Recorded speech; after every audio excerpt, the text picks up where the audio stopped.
Hey guys, haven't done one of these in a while. As you can see, it's a little bright light, I guess. Instead of it being gloomy as Russia, usually in my room. I think I just started a war. No. Yes. So here to talk about Logan. Now, I've never read the book.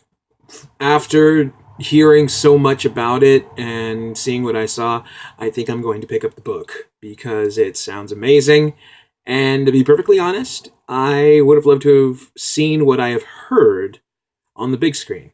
Now, don't get me wrong, Logan wasn't terrible. Beyond, like it was just beyond, like away from that word. Like it's not X-Men Origins, and it's definitely not the Wolverine, and it sure shit is not Apocalypse. I don't care what anybody says.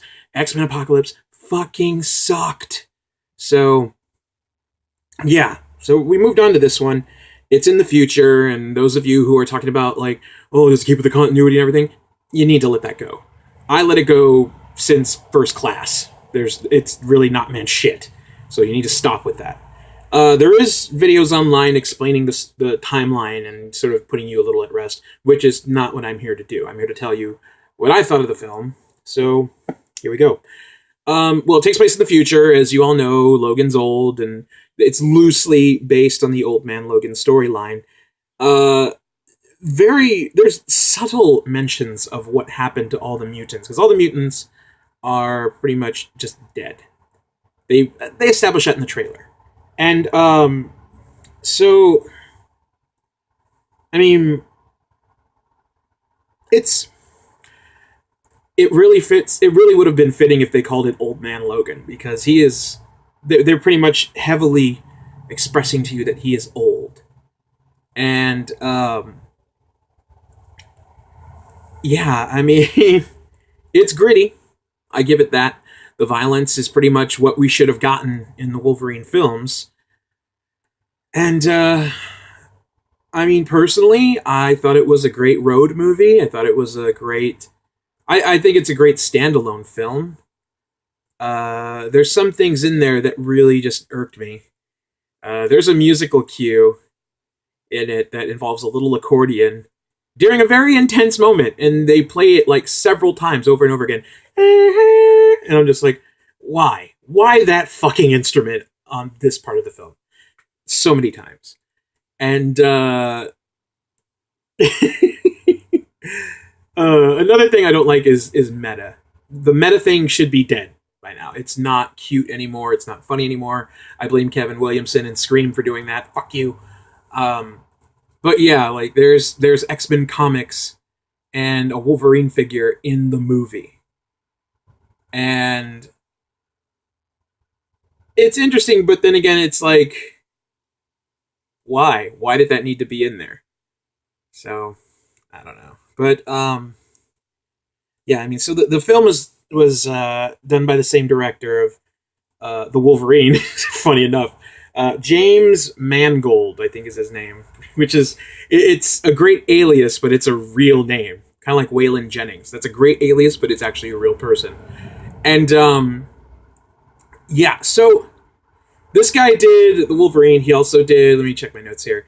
He did Walk the Line, which is a Johnny Cash movie, a film about Johnny Cash. And then in the trailer for Logan, they played Johnny Cash's version of Hurt.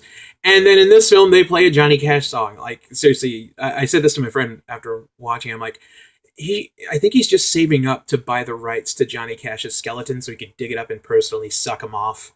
But, but some people would say the same about me and Mike Patton. I mean, the man's a genius. But yeah, I mean, Mangold, he did Heavy, which is a great film, a great independent film from 95. He did Copland, which wasn't as terrible as people made it seem. He did Girl Interrupted, which I know some emotionally challenged people love that film. It's a great film. I'm one of them. But he also did Kate and Leopold, which, you know what? Fuck it. I'm just going to say Kate and Leopold is a Wolverine Origins movie as well. He also did Identity, which was a great film. Identity was fucking awesome. If you haven't seen it, see that. That's a great film. There's a twist in it. Oh, now I know there's a twist. Yeah, I know. But it's really fucking good. I recommend it. But he also did Night and Day, the Cameron Diaz, Tom Cruise movie that you forgot existed, but I reminded you of it. So, yeah, there's that. But, but yeah, the last movie that he did before Logan was The Wolverine, which was back in 2013. So, I guess he had time to go back and say, you know what, I did this completely wrong. Hopefully I can do it right. And you know what? I think he did fine. However, if it's on TV, I'll watch it. If somebody's watching it or says, hey, do you want to watch Logan? I'm like, yeah, I'll give it another run. Maybe the DVD will be more. Because there's certain things in there where it seems like, yeah, they cut out something from this scene. Like Wolverine at the graveyard. You can see a tombstone that says Summers on it, which is Cyclops' name. And it's like everything in there is so tiny and so insignificant in ways. And like it's a long film. A lot of it is Wolverine waking up from sleeping. Like they're basically just saying, hey, Wolverine and Professor X are old. Look at how old they are. And I understand, like, that's the whole point, but you gotta have a cutoff point until you get to what I call Domino Harvey territory, where you're constantly saying that your name is Domino Harvey, to the point where you're like, we know, we get it, move on. But yeah, I mean, out of 10, I would give Logan. I would give that I give it a 7. I would give it a 7. Now, this would be the last time that we see Patrick Stewart as Professor Xavier, and the last time we would see Hugh Jackman as Logan, but there's always the rumors going around saying that he'll join up again if, you know, he's part of the Marvel Cinematic Universe, which is the big rumor right now. Personally, I'd like to see it, but I'd also would like to see not just interactions with Deadpool and all the other Marvel characters, but I want to see just a full-on Berserk Wolverine movie. Like X-Men 2. Watch X-Men 2. There's a scene where they get into the School for the Gifted and he's protecting the children and he's just going fucking apeshit, like Wolvie Berserk mode.